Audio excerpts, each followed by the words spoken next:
Hello and welcome to this basics episode on the Beattie Well Tank, one of the most well-known and longest-serving Victorian locomotive design.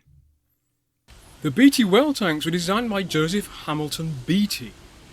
He was born in Ireland in 1808 and educated in Belfast.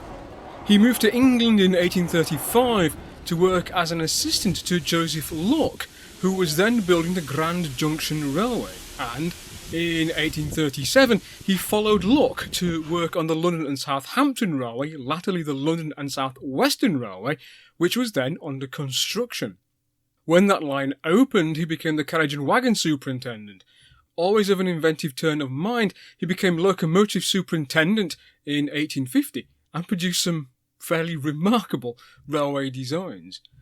Beattie was obsessed with economy, with running trains as cheaply and efficiently as possible, and this obsession led him to design, patent and introduce what has to be said were overcomplicated money-saving devices, if money-saving they were.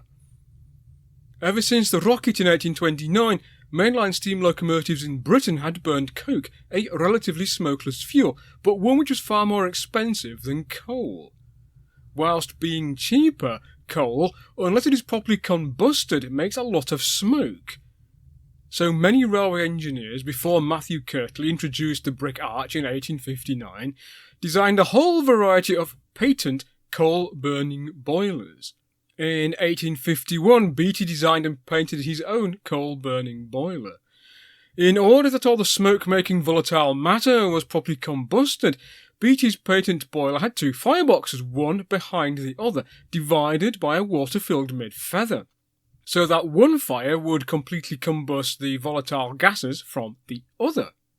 These combustion products then passed through large diameter tubes into a combustion chamber, and this combustion chamber occupied half the length of the boiler barrel.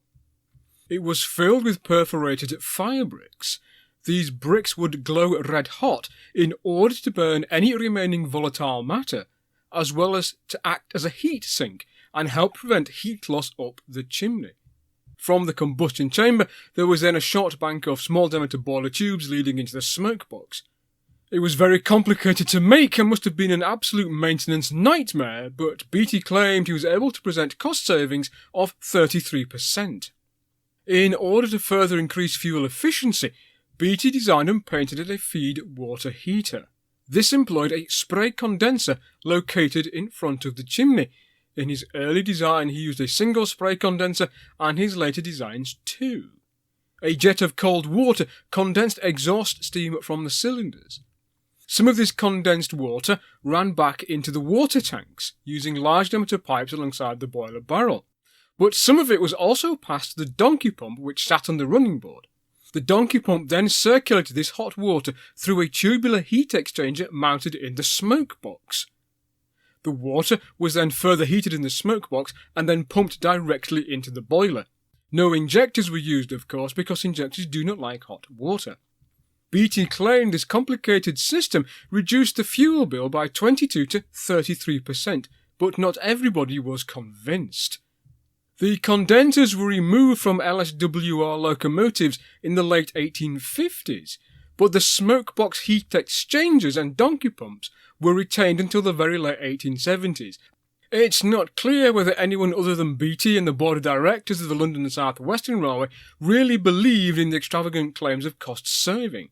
Certainly, by encouraging his employers to adopt his patent boilers and feed water systems, for which, of course, Beattie expected royalty payments, he became a very rich man indeed.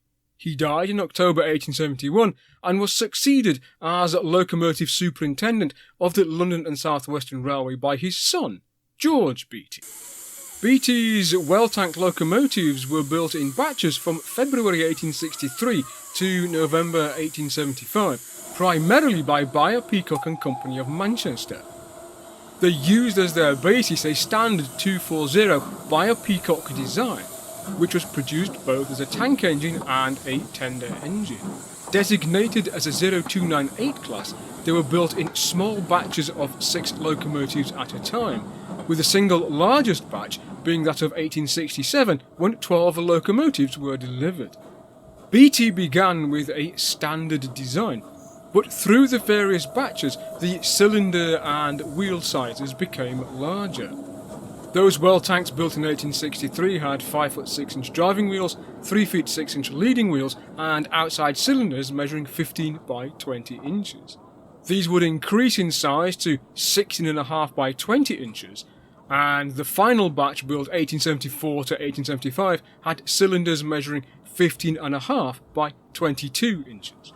Wheel sizes marginally increased as well, to 3 feet 7¾ inches for the leading wheels and 5 feet 7 inches for the driving wheel. Interestingly, the leading wheels have a floating axle and are supported on the underslung springs, which means that the axle boxes do not have any horn guides. This floating axle helps the locomotive negotiate very sharp curves, and is the primary reason why 2 of them survive today in preservation. Working boiler pressure was 160 psi. 1 imperial ton of coal can be carried in the bunker at the back of the cab, and 550 imperial gallons of water is carried in 2 well tanks, 1 beneath the footplate and 1 between the frames.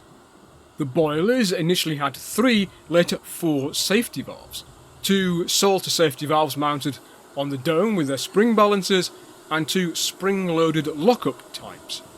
The cabs are roomy and comfortable with a typical Bayer Peacock standard layout, but you do need to be aware of the offset steps getting into the cab and the presence of the coil springs for the trailing axle.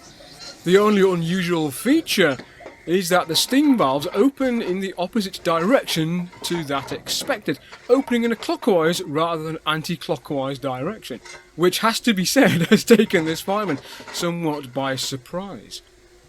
In total, 85 well tanks were built, 82 in Manchester and 3 by the London and South Western Railway at its works in 9 Elms.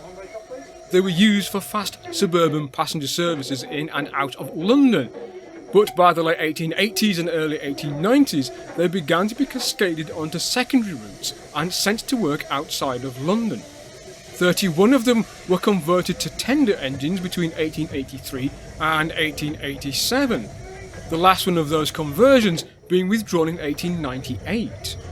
The remainder were withdrawn and scrapped between 1888 and 1898, but 6 of them survived.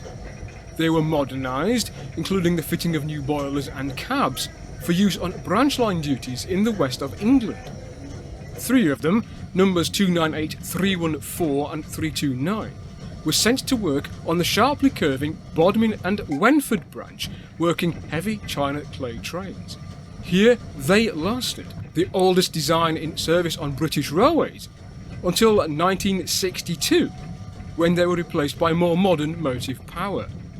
Of this trio, 2 survive into preservation, numbers 298 and 314, both delivered in June 1874 and fitted with the larger 15.5 by 22 inch cylinders. By the late 1920s they were pretty much worn out, and in 1933 were extensively overhauled at the easterly works of the Southern Railway. In British Railways ownership they became numbers 30587 and 30585. Number 30587 became part of the UK's national collection on loan to the Bodmin and Wenford Railway. Number 30585 is preserved at the Buckinghamshire Railway Centre at Quainton Road. 30587 returned to the city of her birth in 2017 and operated at the historic Liverpool Road Station, before also making a visit to the Keighley and Worth Valley Railway. She also worked brake van rides at the National Railway Museum at Ewell. She's now on static display at Locomotion Museum in Shildon. So those have been the basics on the Beattie Well Tank, once a common sight for Victorian London commuters, but thanks to its excellent overall design and short, flexible wheelbase, 3 of them found a second life on a Cornish branch line, where they became the oldest working design on British railways, finally retiring in 1962. I hope you have enjoyed this video, and if you have, please leave a comment below. And please also show your appreciation by liking, sharing and subscribing. If you feel you can help Rail Story financially, you can also support the channel on Patreon and in the not too distant future via PayPal. And see you all next time on Rail Story.